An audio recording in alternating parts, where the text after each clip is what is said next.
آ کے لے جائیں. تو قرآن کیا کہتا ہے؟ وَلَا تَأْسَوْا عَلَىٰ مَا فَاتَكُمْ. جو چیز نہیں ملی ہے اس پہ افسوس مت کرو. بہت سی چیزیں زندگی میں نہیں ملتی تو افسوس نہ کرو. بھائی اللہ اس کا آلٹرنیٹ بھی دے سکتا ہے, نہیں بھی دیا تو اللہ نے چھینی ہے نا, تو کوئی اس میں حکمت ہوگی. اور حدیث میں جو آتا ہے نا, اللہ کہتے ہیں کہ میں اپنے بندے کے ساتھ وہ معاملہ کرتا ہوں جو بندہ جیسا میرے ساتھ گمان رکھتا ہے. تو اس کا یہی مطلب ہے. لوگ کیا سمجھتے ہیں کہ یار ہم تو اللہ سے بہت گمان رکھتے ہیں کہ اتنی دولت اللہ ہم کو دے گا, لیکن اللہ تو دے ہی نہیں رہا. ہم تو 6 سال سے اللہ سے امیدیں لگا کے رکھے ہوئے پیسہ ملے گا ہمیں. تو حدیث میں تو آتا ہے جیسا گمان رکھو گے ویسا ہوگا. پیسے تو پان گٹکے کے نہیں نکلتے یار, ہم تو گمان رکھ کے تھک گئے. ہر حدیث کا ایک خاص مفہوم ہوتا ہے. مطلب حدیث کا یہ ہے کہ آپ کے ساتھ اگر ایسا لگ رہا ہے کہ غلط ہو رہا ہے, آپ کاموں میں ناکام ہو رہے ہیں, آپ اللہ سے اچھی امید رکھو کہ انشاءاللہ اسی میں خیر ہوگی, تو واقعی اس میں پھر خیر ہوگی. جیسے یوسف علیہ السلام کتنے غموں میں تھے نا, لیکن اللہ سے امیدیں لگا کے بیٹھے ہوئے تھے, اس میں میری خیر ہے. یعقوب علیہ السلام کے دونوں بیٹے بچھڑ گئے, لیکن کہہ رہے ہیں اعلم من اللہ ما لا تعلمون, میں اللہ کے بارے میں وہ کچھ جانتا ہوں جو تم نہیں جانتے, اس میں میری خیر ہوگی. ہوئی خیر کی نہیں ہوئی؟ لیکن اگر آپ الٹا سوچنا شروع کر دو گے. نبی صلی اللہ علیہ وسلم ایک صحابی کے پاس گئے, بوڑھے تھے, بخار میں تھے, تو آپ نے فرمایا لا باس طہور انشاء اللہ. یہ بخار حدیث میں آتا ہے جب بخار کی گرمی یہ جہنم کی آگ کو ٹھنڈا کرتی ہے. یہ جہنم کی آگ کو, یعنی حدیث میں کا مفہوم ہے کہ جو آخرت میں اللہ نے عذاب دینا ہے نا آگ کا, دنیا میں بخار کی شکل میں دے دیتا ہے اللہ اہل ایمان کو بعض دفعہ. تو کتنی بڑی نعمت ہے بخار کا ہونا, گناہ دھلتے ہیں. تو وہ انہوں نے کہا کہ نہیں, یہ میرے گناہ معاف کرنے کے لیے نہیں, یہ ایک بوڑھے پہ مسلط ہو کے اس کو ستانے کے لیے آیا ہوا ہے. تو آپ نے فرمایا اب ایسا ہی ہوگا, اب یہ بخار گناہوں کی معافی کا ذریعہ نہیں بنے گا. تو یہ مطلب ہے کہ جیسا اللہ کے بارے میں آپ گمان رکھیں گے اللہ کا معاملہ آپ کے ساتھ ویسے. اس لیے غموں میں میرے بھائی زبان سے ناشکری کے الفاظ نہ نکالو. دیکھو غم میں ہائے ہوئے کرنا جائز ہے, یہ انسان کی نیچر ہے, رونا بھی جائز ہے. غم میں مسکرانا بڑا مشکل کام ہوتا ہے, یہ نیچر کے خلاف ہے. ایک دفعہ کیا ہوا, ایک صاحب کے ایک خاتون تھی, ان کے شوہر شہید ہو گئے. ہم جیسے نالائقوں کو اللہ نے, اتنے نالائق لوگ ہیں ہم, پھر بھی ہمیں سکون کی زندگی دے دی. یہ تو صرف اسلام کی برکت ہے. اگر ہماری زندگی میں یہ جو ٹوٹا پھوٹا مصنوعی سا اسلام, ہم اس کو حقیقی اسلام بھی نہیں کہہ سکتے, ہم کتنے پانی میں تو ہمیں پتہ ہے, یہ نہ ہوتا ہم تو حیران ہوتے ہیں لوگوں کو دیکھ کے, یار یہ گھروں میں کیسے زندگی گزار رہے ہیں. تو وحشیانہ زندگی ہے, درندگی والی زندگی ہے, حیوانوں والی زندگی ہے. جب آخرت ہی نہیں ہے سامنے آپ کو مرنے کے بعد حیات کا یقین ہی نہیں ہے, جنت جہنم کا یقین نہیں ہے, اللہ سے ہونے کا غیر اللہ سے نہ ہونے کا یقین ہی نہیں ہے, تو آپ کی زندگی تو تباہ برباد ہو گئی. میں وہ تبلیغی جماعت والوں کی مثال لازمی دیتا ہوں. دیکھو اللہ سے ہونے کا یقین کی انہوں نے بڑی خاندانی مثال دی. پچھلے ہفتے ایک تبلیغی جماعت کے ایک سعودی عرب کے عالم آئے ہوئے تھے, مکہ کے عالم تھے. سعودی عرب میں تو تبلیغ پر پابندی لگی, لیکن سعودیہ میں مکہ مدینہ کے بہت سارے عرب وہیں کے پیدائشی وہ تبلیغ میں لگے ہوئے, اور کام کو انہوں نے الحمدللہ اٹھایا ہوا ہے. تو انہوں نے بڑی پیاری مثال دی. انہوں نے کہا دیکھو ہم تو مثال دیتے ہیں نا کہ آگ میں ابراہیم علیہ السلام کو ڈالا گیا مگر آگ نے نہیں جلایا, کیونکہ آگ جلانے میں کس کی محتاج ہے؟ اللہ کے حکم کی. اللہ چاہے گا تو جلے گا, نہیں تو کوئی بھی نہیں جلے گا. انہوں نے ایک اور پیاری مثال دی. انہوں نے کہا دیکھو موسیٰ علیہ السلام دوسرے کنٹری میں, آپ کسی کنٹری میں اجنبی ہو, روزگار نہیں ہے آپ کے پاس, اور آپ کہیں رشتہ لینے کے لیے پہنچ جاتے ہو, کوئی دے گا آپ کو؟ نیشنلٹی بھی نہیں ہے اس کنٹری کی. پھر آپ موسٹ وانٹیڈ بھی ہو, آپ بتاؤ بھائی, یعنی لڑکا آیا آپ سے پوچھنے کے لیے آپ کی بیٹی سے رشتے کا پیغام لے کر, آپ نے کہا کرتے کیا ہو؟ اس نے کہا فی الحال تو کچھ بھی نہیں کرتا, جاب تلاش کر رہا ہوں میں. آپ دو گے ایسے آدمی کو اپنی بیٹی؟ بولو نا. اچھا یہ بتاؤ یہاں کیسے آنا ہوا ہے بھائی؟ جیسے کے پی کے میں کوئی چلا گیا, کے پی کے والا, یا کراچی میں کوئی آیا کے پی کے سے, آپ پوچھ رہے بھائی کراچی میں کیسے آنا ہوا؟ کہہ رہے وہ کے پی کے میں بندہ مار دیا تھا میں نے, غلطی سے مارا ہے, تو میں یہاں فرار ہو کر آیا ہوں. اب آپ دو گے؟ اب آپ دو گے؟ اس پہ مجھے ایک چٹکلا یاد آ رہا ہے, لیکن وہ ادھر ادھر بیان چلا جائے گا. اب تو آپ بالکل بھی نہیں دو گے نا. اب بھائی تم پہ تو ویسے ہی کیس بنا ہوا ہے یار, میں اپنی بیٹی تمہارے حوالے کیسے کر دوں؟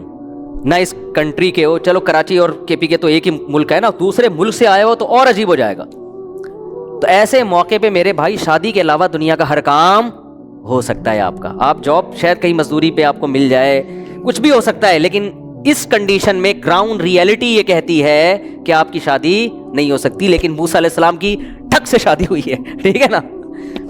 تو انہوں نے بڑی پیاری مثال دی کہ یہ اس کی کتنی بڑی دلیل ہے کہ ہوتا کس سے ہے؟ اللہ سے ہوتا ہے. تو مایوس ہونا ہی نہیں ہے۔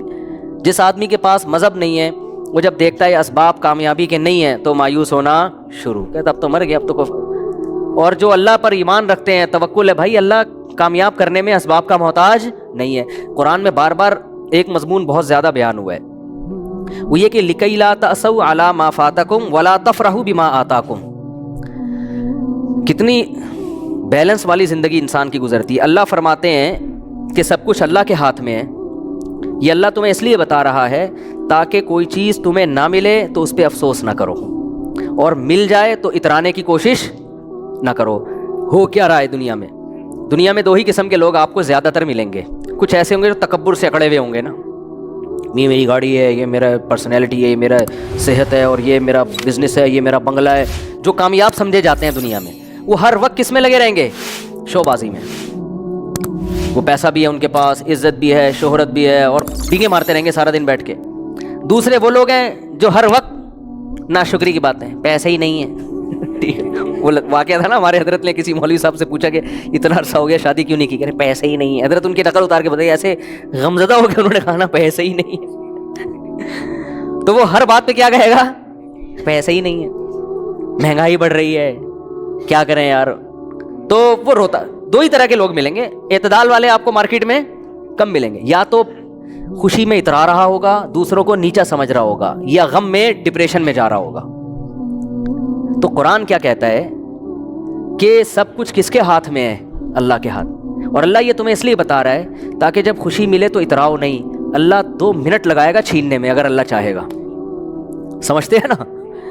تو زیادہ چوڑے ہو کے روڈ پہ گھومنے کی ضرورت نہیں ہے۔ یہ میری گاڑی، یہ میرا بنگلہ، اور یہ میرا بزنس، اور 4 شادیاں، ایک مثال دے رہا ہوں، اب یہ بھی تھوڑا سا کلچر آنے لگا ہے معاشرے میں۔ اور جناب یہ میرا بزنس دیکھو، یہ میری بلڈنگ ہے، اور یہ وغیرہ جو لوگ کر رہے ہوتے ہیں، میری صحت دیکھو، ڈولے دکھا رہے ہوتے ہیں نا ایسے کر کے۔ ایسا نہ ہو کسی باڈی بلڈر کوئی ڈولے دکھا رہا ہو اس کو میرا بیان سنا دیں، وہ ویسے بھی دکھا رہا ہوگا کہ مقابلے بھی ہوتے ہیں ان کے، میں شو مارنے کے لیے، دوسرے کو نیچا دکھانے کے لیے جو ڈولے دکھا رہا ہو نا، وہ غلط ہے۔ سمجھ رہے ہیں کہ نہیں سمجھ رہے؟ تو اللہ نے بتایا کہ یہ تمام طاقتیں کس کے ہاتھ میں ہیں؟ اللہ کے ہاتھ میں۔ کیا مطلب؟ جتنی پاور ہے نا اس وقت، جتنے وسائل ہیں، اللہ چاہے گا 2 منٹ میں چھین لے گا۔ تو جس آدمی کے دماغ میں یہ استحضار ہو کہ میں اسباب سے متاثر نہیں ہوں گا، اللہ مسبب الاسباب ہے، وہ جب چاہتا ہے انسان سے ساری نعمتیں چھین لیتا ہے۔ فرعون سے کیسے چھینی؟ فرعون کا تصور تھا کہ میں اسی دریا میں غرق ہو جاؤں گا، ابھی کوئی تھا اس کے دل میں تصور؟ اور ہم نے اپنی زندگی میں دیکھے ہیں، لوگ بڑے مالدار لوگ ہوتے ہیں، ایسا دیوالیہ ہوتا ہے کہ دیکھو جیسے اللہ متقی کو ایسی جگہ سے رزق دیتا ہے نا جہاں سے اس کا گمان بھی نہیں ہوتا، تو اللہ بعض دفعہ ایسی جگہ سے رزق چھینتا بھی ہے کہ جہاں سے آپ کا گمان بھی نہیں ہوتا، وہاں سے رزق چھین جاتا ہے۔ آپ سمجھتے ہو کہ یہ گارڈ ہی انسان کو قتل کر دیتے ہیں، حالانکہ وہ کس کے لیے رکھے ہوتے ہیں؟ حفاظت کے لیے۔ وہاں سے اللہ نے نقصان پہنچایا جہاں سے آپ کو نقصان کا گمان تھا ہی نہیں، وہاں سے کہتے ہیں نا آستین کا سانپ بن کے آ جاتے ہیں لوگ۔ تو رزق اللہ ایسی جگہ سے چھین لیتے ہیں، ایسے طریقے سے چھین لیتے ہیں جہاں سے انسان کا گمان بھی نہیں ہوتا، ایسے چھینتا ہے رزق۔ تو نہ انسان پر اترانا اچھا لگتا ہے، ہر وقت ڈرتا رہے اللہ سے بھائی، اور نسبت کس کی طرف کرے؟ اللہ کی طرف۔ بھائی اللہ نے دیا، یہ تو اللہ کی نعمت ہے۔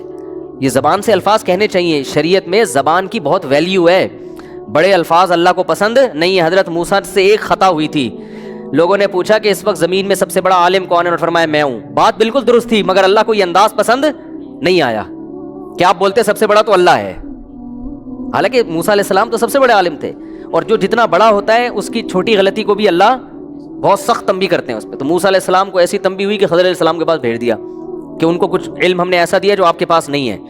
تو اسی طرح جب انسان پریشانیوں میں ہو تو قرآن کہتا ہے مایوس نہ ہو۔ کیوں؟ طاقتیں کس کے پاس ہیں؟ اللہ کے پاس۔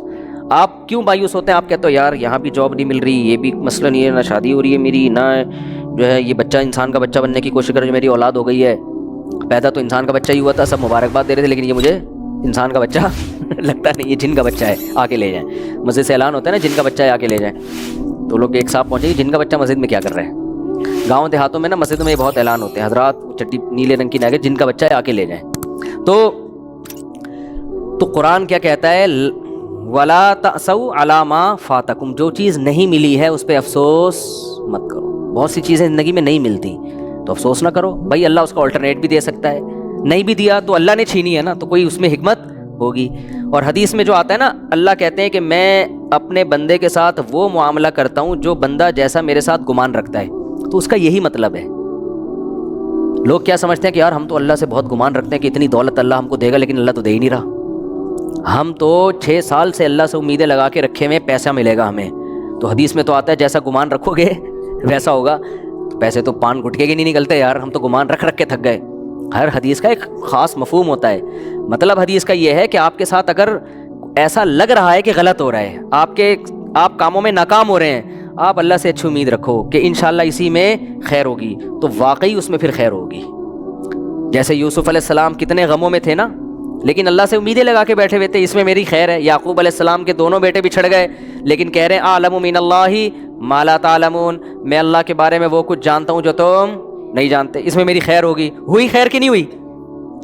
لیکن اگر آپ الٹا سوچنا شروع کر دو گے، نبی صلی اللہ علیہ وسلم ایک صحابی کے پاس گئے، بوڑھے تھے، بخار میں تھے، تو آپ نے فرمایا لا باس طہور انشاء اللہ۔ یہ بخار حدیث میں آتا ہے، جب بخار کی گرمی یہ جہنم کی آگ کو ٹھنڈا کرتی ہے، یہ جہنم کی آگ کو، یعنی حدیث میں کا مفہوم ہے کہ جو آخرت میں اللہ نے عذاب دینا ہے نا آگ کا، دنیا میں بخار کی شکل میں دے دیتا ہے اللہ اہل ایمان کو بعض دفعہ۔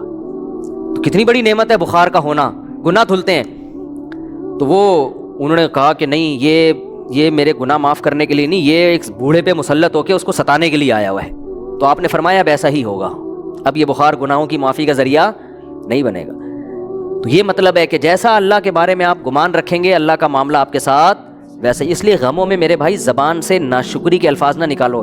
دیکھو غم میں ہائے ہوئے کرنا جائز ہے، یہ انسان کی نیچر ہے، رونا بھی جائز ہے، غم میں مسکرانا بڑا مشکل کام ہوتا ہے، یہ نیچر کے خلاف ہے۔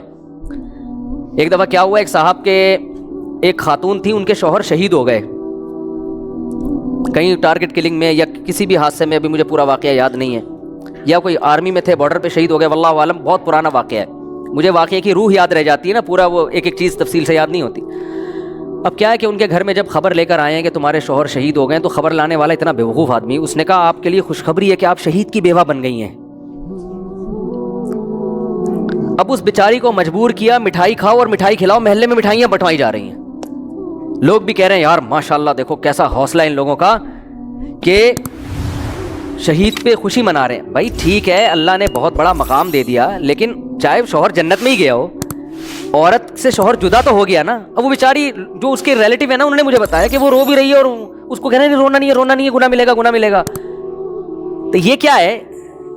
یہ بالکل شریعت کے خلاف تعلیمات ہیں۔ بھائی اس کو رونے تو، بیچاری کو غم تو ہوا ہے نا، مٹھائی نہیں بنتی ایسے موقع پہ۔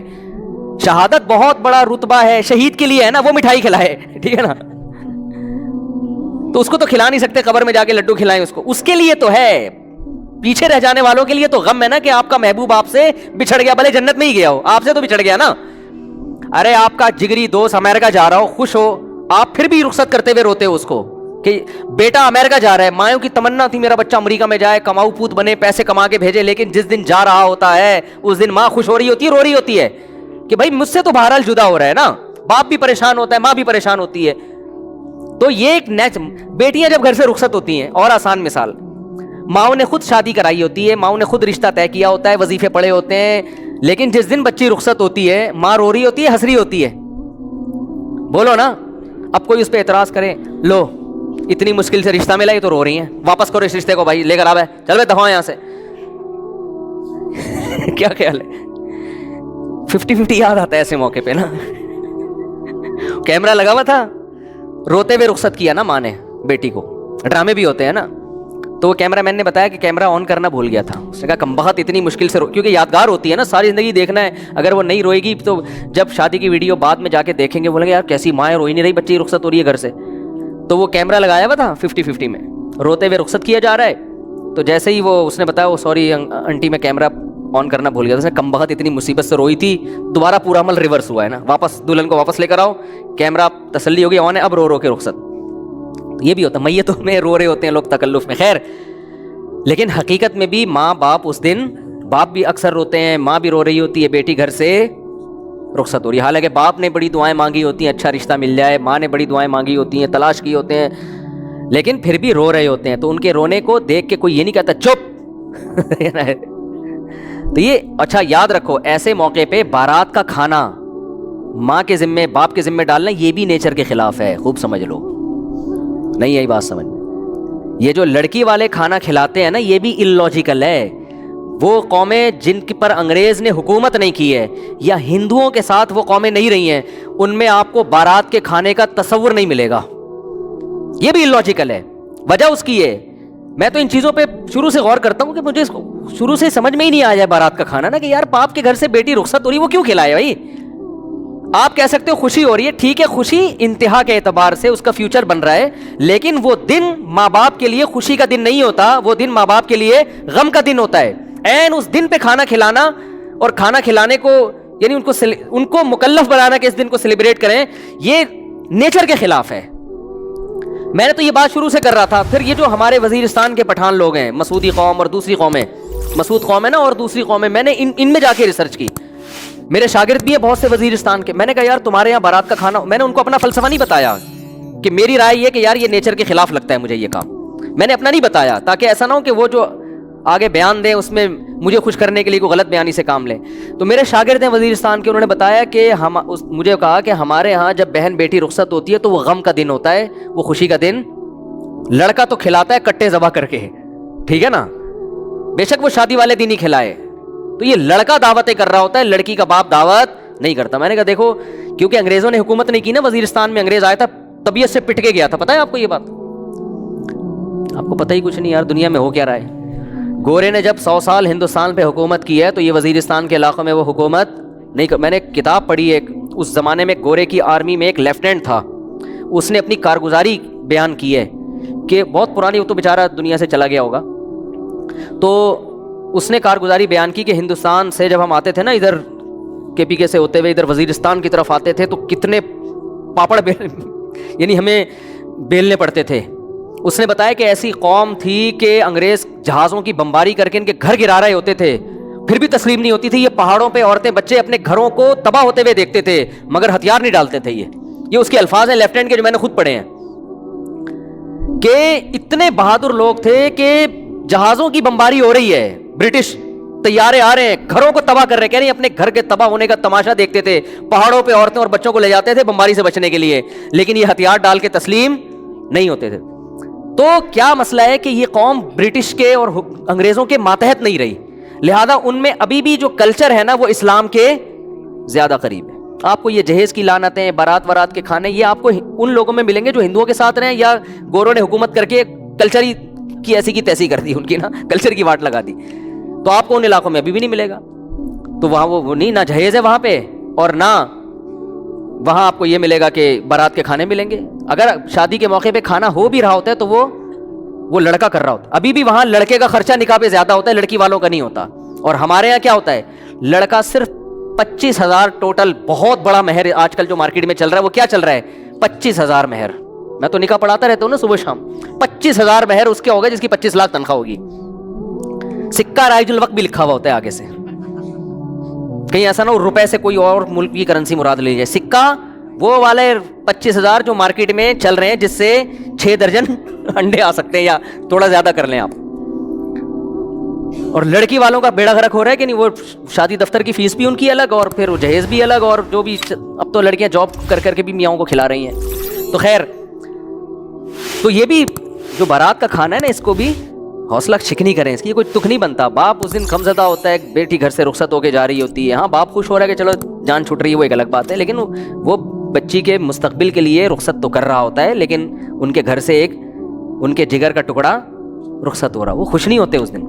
تو اس لیے وہ ولیمہ میں اگلے دن جا کے کھائیں اسی کے گھر جا کے. یہاں کچھ نہیں کرو, یہاں بس نکاح ہوا اپنی امانت ہے بھائی, جیسے وہاں وزیرستان وغیرہ میں ایسا ہی ہوتا ہے, نکاح ہو گیا تمہاری امانت ہے بھائی, لاؤ ماں کو لے کر آؤ, بہن کو لے کر آؤ, رخصت کر کے گھر لے جاؤ. فائرنگ بھی تم ہی کرو گے, پٹاخے بھی تم ہی پھوڑو گے, ٹھیک ہے نا, فائرنگ بھی کرو, پٹاخے بھی پھوڑو, جو بھی کرنا ہے. اگلے دن ولیمہ بھی تمہارے گھر ہوگا, آ رہے ہم لوگ بھی وہیں پہنچ جائیں گے, آپ کے مہمان ہیں, ہم آ جائیں گے کھانے کے لیے. تو یہ